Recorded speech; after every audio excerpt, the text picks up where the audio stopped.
Silvi, abrimos el segmento que hemos llamado este año Mates y Noticias. Mates y Noticias, y hoy vamos a tratar un tema especial y tenemos grandes invitados, así que le damos la bienvenida. Así es. Andrés Ruderman, que es investigador, docente de la Facultad de Astronomía, Matemática, Física y Computación, la FAMAF. Sí.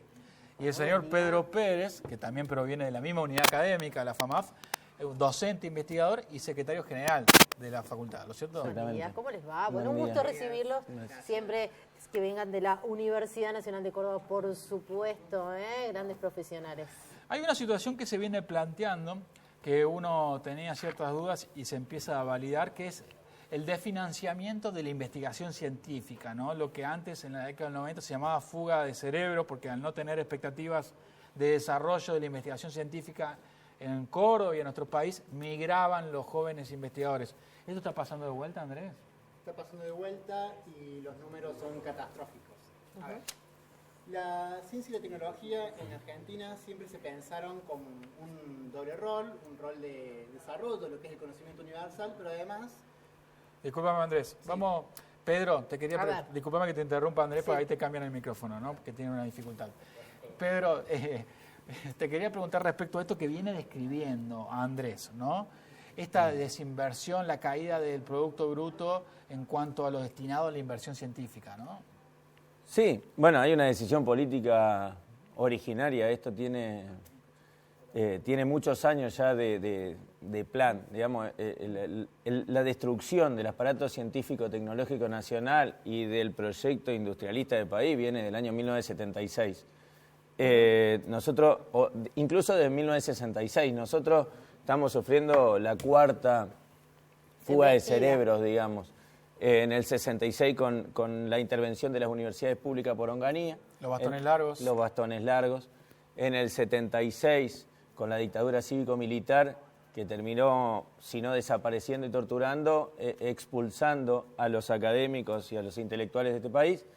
En los 90, con la destrucción del CONICET y Cavallo mandándonos a lavar los platos, en lo que el actual presidente de la Nación llama el mejor gobierno de la historia, y ahora con un plan que inició Mauricio Macri en el 2015, cuando le mintió a toda la sociedad argentina diciendo esto, vamos a dejar lo que está bien, y reconoció públicamente que estaba bien ciencia y técnica, y dejó incluso al mismo ministro de Cristina Fernández, pero automáticamente La Nación Más, Clarín empezaron con operaciones sobre las ciencias sociales, las humanidades, y bueno, al igual de lo que pasó con el tema del fútbol para todo, de cuántos jardines haríamos con la plata del fútbol para todo, y después no apareció ningún jardín, pero la plata se fumó, lo mismo pasó con ciencia. Iban a recortar en las humanidades y sociales y recortaron en todo el sistema científico nacional. Es político, el presidente tiene plata para pagar deuda, pero el presidente odia al sistema científico. Quizás hay algún resentimiento, digamos. A ellos les gusta hablar de que los otros son resentidos, ¿no? Pero el presidente, si le hubiésemos renovado una beca en el Central, capaz tendría un poquito menos de resentimiento para con el Estado. A él le gusta decir que es un académico, se hace llamar doctor, profesor, y la verdad que tiene un índice de impacto cero. O sea, la comunidad internacional, académica, no lo cita, la comunidad no lo lee, y de hecho está denunciado por fraude. Lo pueden ver en Scopus, digamos. Scopus es el sistema que nosotros los científicos tenemos para determinar cuál es el impacto de una persona. Tener cero es lo mismo que no haber hecho nunca nada. Bueno, el presidente dice que tiene 4 documentos y nadie lo citó, nadie lo leyó y nadie lo corrigió. Y desprecia el organismo de ciencia y técnica. Ahora va a decir que no tiene plata, pero originalmente... Ahí está mostrando un tuit de Osvaldo Beto Mendeliev, que el presidente lo retuitea, ¿lo cierto? Es un usuario, para compartir, ¿no es cierto? Y en este momento, ¿cuál es el dinero que ustedes cuentan para hacer investigaciones? Acá si querés yo te puedo...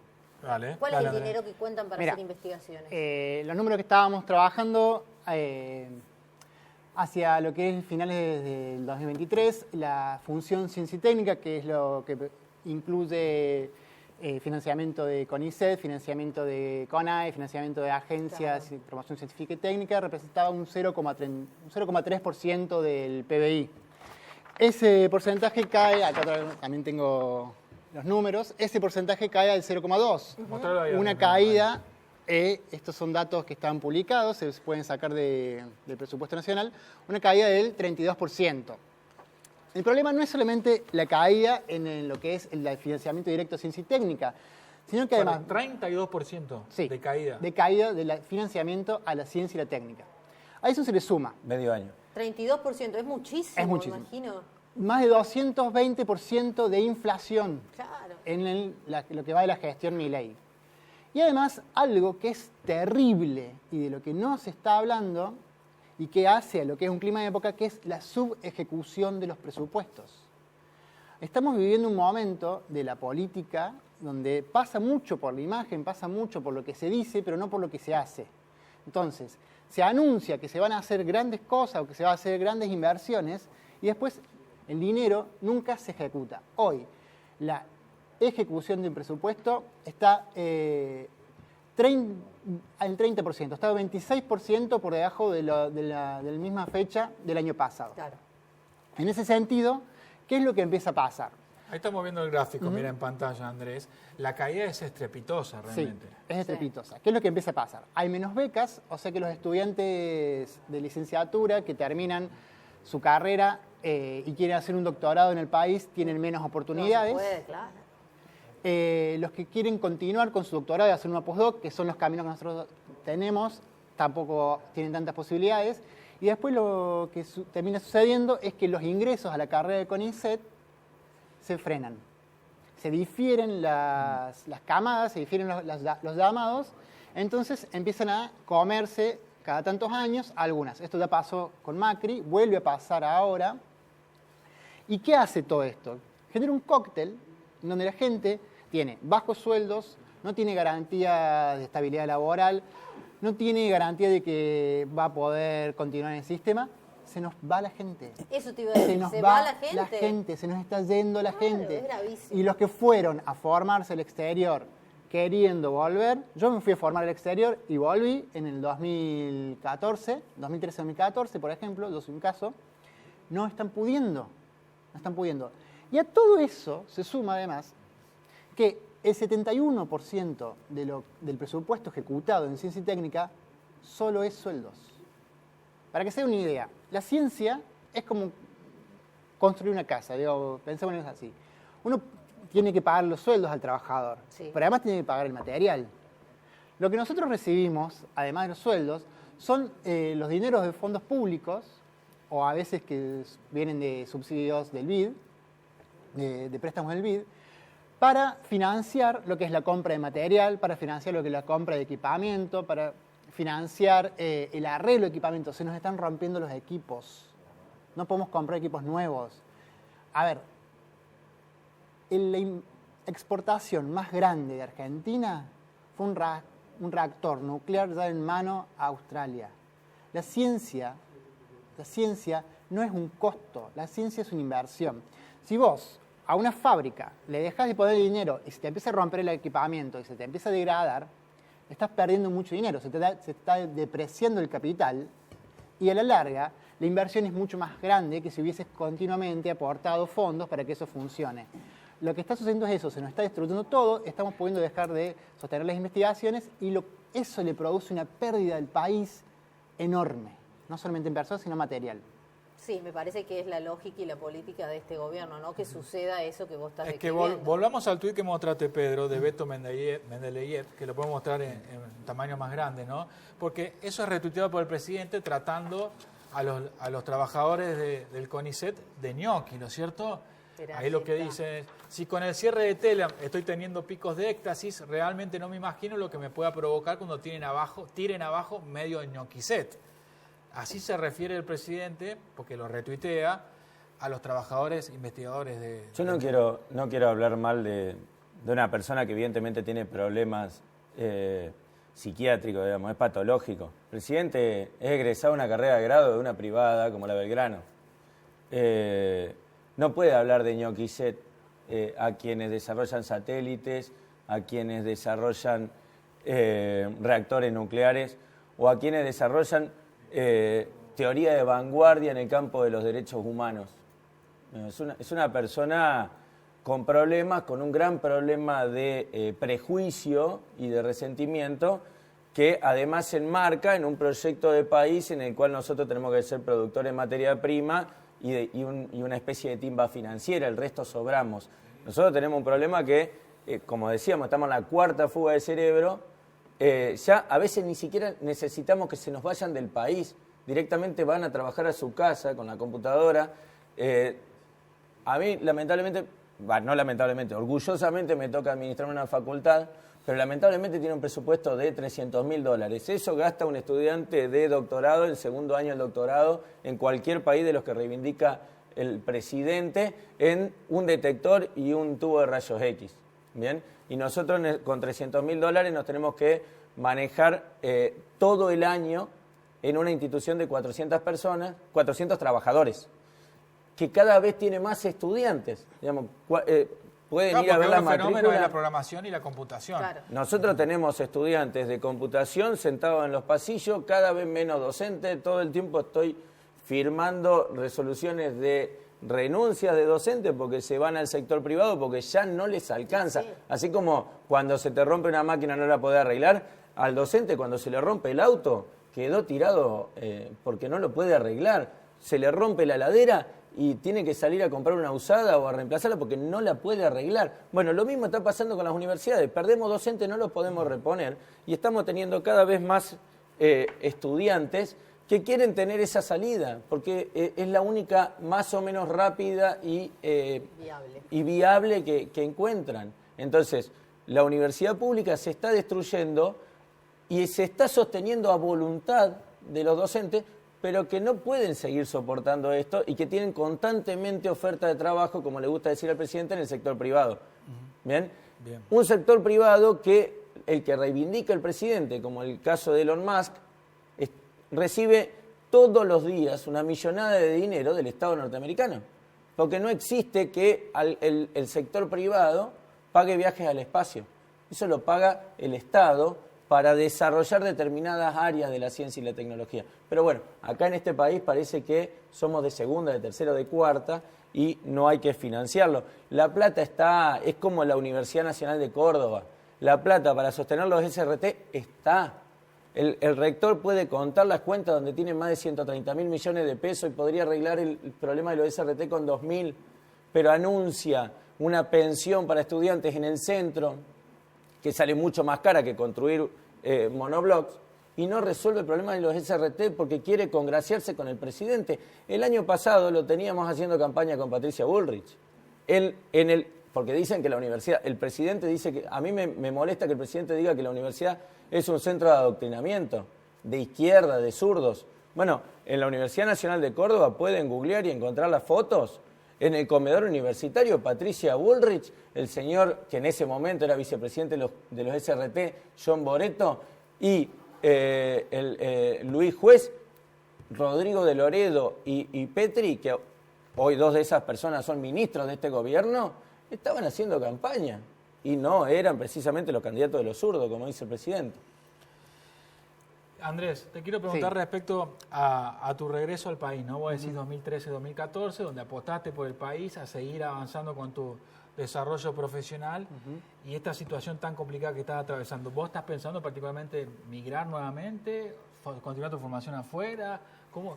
Es una situación que te afecta personalmente y que vos estás describiendo que es a toda la comunidad científica del país. A ver, yo volví a Argentina por un compromiso ideológico y con mi país. Fui a formarme afuera sabiendo muy claramente que iba a volver. Constantemente aparecen oportunidades para ir afuera. La vida me ha ido llevando por caminos donde me siento muy arraigado a mi patria y la verdad que el deseo económico queda totalmente supeditado al deseo y la necesidad de construir un país mejor. Sí, la verdad que surgen ofertas, surgen posibilidades, inclusive me han llegado a llamar de empresas locales de gran porte para ir a programar a sus instalaciones y la verdad que no, que a pesar de no quiero mostrarme como un héroe ni nada, digo, hay muchísima gente que está pensando y hace lo mismo que yo. capaz que yo soy un caso más de eso. Y lo que decían lo contrario tampoco está mal, digamos, es No, una decisión no, personal no. muy complicada. Porque ¿no? la gente tiene necesidades y tiene sus propias situaciones, sus propias condiciones y tiene que tomar las decisiones que más lo favorecen. El problema no son las decisiones individuales. El problema es cómo se construyen políticas públicas que permitan desarrollar el país, redistribuir el ingreso, salir de una matriz productiva primarizada o de productos solo de productos naturales y pasar a una matriz productiva industrial donde todos ganemos buenos sueldos, todos vivamos bien. Argentina da para mucho más. Y priorizar sobre todo lo que vos mencionabas, ¿no? Los científicos, los docentes que ganan re poco, todo lo que son los médicos, nuestros jubilados. Pero no priorizarnos porque somos buenos y no lo merecemos y no No, hemos ganado porque son- hemos estudiado mucho, sino priorizarlo porque es la salida que le va a dar al país la posibilidad de desarrollarse, lo que le va a dar a la gente la posibilidad de tener trabajos. Las industrias de base tecnológica son las que más generan trabajo. No son los monocultivos, no son algunos emprendimientos mineros. Si bien generan trabajo en algún momento, después eso se automatiza y funciona prácticamente solo. Digamos, son las industrias distribuidas. INVAP, por ejemplo, que vende satélites, vende reactores, genera a su alrededor un ecosistema de empresas, pymes, que genera muchísimo trabajo. Si INVAP desaparece, Bariloche muere, por ejemplo. Vamos a abrir el WhatsAppero de Crónica Matinal al 351-564-4048. Vamos a leer algunos mensajes de la audiencia que nos está escribiendo para comentar, para opinar, para responder distintos tipos de consultas. 351-564-4048. Gabriela de Barrio Jorge Newbery dice: buen día, fui víctima de la chique del CONICET en los 90. Hace mucho que no veía una explicación tan clara como están dando los invitados. Hay que hacer que la gente comprenda que el desarrollo científico realmente impacta en la vida de todos, que está detrás de todas las ventajas y progreso, que hace nuestra vida mejor y con más posibilidades que la de nuestros antepasados. Gracias, Gabriela, por escribirnos y contarnos tu experiencia al 351-564-4048. Nos escribe Alfredo Torres, dice: comparto el análisis de los panelistas y les pregunto, ¿por qué en las universidades votaron más del 75% a este gobierno que representa un modelo neocapitalista o anarcocapitalista? ¿Cómo lo ves vos? A ver, la sociedad, la universidad no, es parte de la sociedad. En Córdoba este gobierno obtuvo en la última vuelta 82%. Si en la Universidad Nacional de Córdoba obtuvo un 75%, entonces la Universidad Nacional de Córdoba pudo ver un poquito más lo que se venía que el resto, digamos. A mí me parece que no hay que pensar como a los universitarios como fuera de la sociedad. Nosotros consumimos la misma carnicería, vivimos en el mismo barrio que toda la población, o la gran mayoría de la población cordobesa. Y aparte también los investigadores y docentes universitarios padecían la inflación, salarios también magros en la época anterior. Si hoy cobramos 150.000 pesos por ir a dar clase, no estábamos cobrando 1 millón el año pasado. No. Estábamos cobrando 120 porque este no nos aumentó nada, pero estábamos cobrando miseria. Entonces, yo no voy a culpar a quien sufrió sistemáticamente las consecuencias de este modelo económico y encima recibió desde todo el aparato mediático-cultural una idea de que pateando el tablero se iba a solucionar todo. Lo que nosotros queremos aclarar ahora es lo mismo que decía Jusay, que fue un premio Nobel argentino, que de zurdo no tuvo nada, que es: la ciencia no es cara, digamos. Cara es la ignorancia. Entonces, la ciencia no es cara la ignorancia. A los que dicen que nosotros queremos un país de brutos, le decimos: ¿por qué nosotros abrimos universidades y ellos las cierran? Seguimos repasando el WhatsAppero. Nos escribe Edgardo que dice: qué tristeza, tanta decadencia. Abrazo a Pedro Pérez, aguante el SRT, nos dice Edgardo. Y muchos mensajes más al 351-564-4048. Gracias, Andrés. Gracias, Pedro, muchas Gracias a gracias. ustedes. Y bueno, fuerza y a seguir adelante, no queda otra, hay que pelear. No es una pena para nosotros estar en el sistema científico, no nos sentimos mal, es un gran desafío y es algo que estamos dispuestos todos los que seguimos trabajando en el sistema a afrontar. A llevar adelante, como dice Pedro, estas situaciones no son de ahora, se vienen arrastrando ya de gobiernos anteriores, el gobierno de Macri y el gobierno de Alberto también, digamos. Si uno observa lo que fueron los indicadores macroeconómicos, lo que venía en picada se estabiliza a partir del 2019. Entonces se continúan esas políticas y ya explica en gran parte por qué la gente se cansó y eligió una alternativa desquiciada, pero contraria a la anterior. Andrés, Pedro, muchas gracias. Lamento interrumpirlo. Gracias por venir.